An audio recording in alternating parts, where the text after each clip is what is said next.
حدیث شریف عبداللہ رضی اللہ عنہ سے مروی ہے، کہتے ہیں کہ ایک آدمی نے کہا، اے اللہ کے رسول، مجھے کس طرح معلوم ہوگا کہ میں نے نیکی کی ہے؟ اب صلی اللہ علیہ وسلم نے فرمایا، جب تم اپنے پڑوسیوں سے سنو کہ تم نے نیکی کی ہے تو تم نے واقعی نیکی کی ہے، اور جب تم ان سے سنو کہ تم نے برائی کی ہے تو تم نے واقعی برائی کی۔ حدیث شریف عمران بن حسین رضی اللہ عنہ سے مروی ہے کہ نبی صلی اللہ علیہ وسلم نے فرمایا، جب آدمی اپنے بھائی سے اوہی اے کافر، تو یہ لفظ اسے قتل کرنے کے برابر ہے، اور مومن پر لعنت کرنا اسے قتل کرنے کے برابر ہے۔ حدیث شریف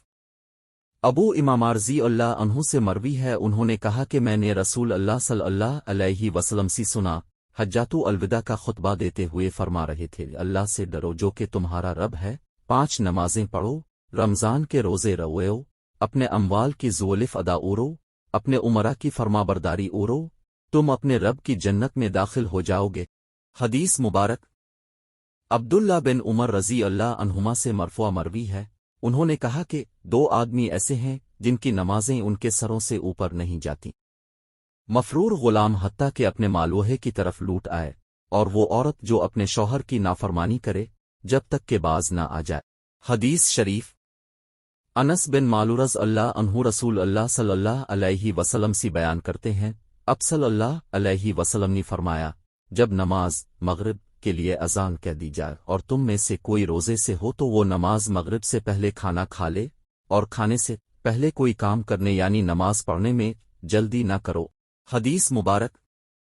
ابو ہریرہ رضی اللہ عنہ سے مروی ہے کہ رسول اللہ صلی اللہ علیہ وسلم نے فرمایا، جب قاری امام آمین وہی تو تم بھی آمین اوہو،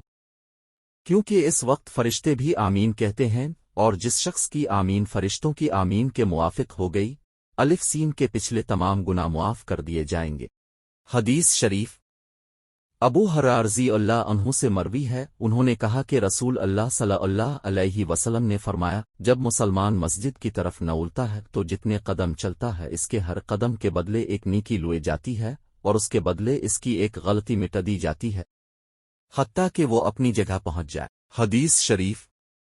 عبد الرحمن بن عوف رضی اللہ عنہ سے مروی ہے کہ نبی صلی اللہ علیہ وسلم نے فرمایا، جب تم میں سے کوئی شخص نماز میں بھول جائے اور اسے معلوم نہ ہو کہ اس نے 1 رکعت پڑھی ہے یا 2 رکعت تو وہ 1 پر بنیاد روے،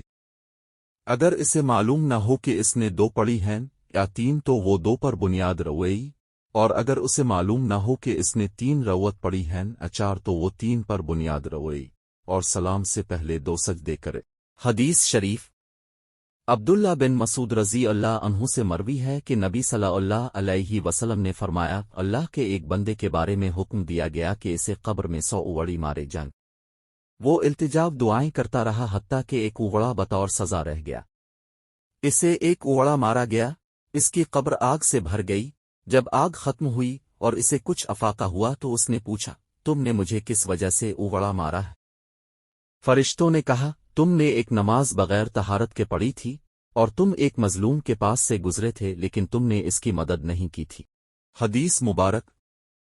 بنی بازہ کے ایک شخص سے مروی ہے کہ رسول اللہ صلی اللہ علیہ وسلم نے رمضان کا ایک عشرہ طواف کیا اور فرمایا، تم میں سے کوئی شخص جب نماز میں ہوتا ہے تو وہ اپنے رب سے مناجات کرتا ہے، اس وقت تم بلند آواز سے قرآن مت پڑھو، تم مومنوں کو تولف دینے کا سبب نہ بن جاؤ۔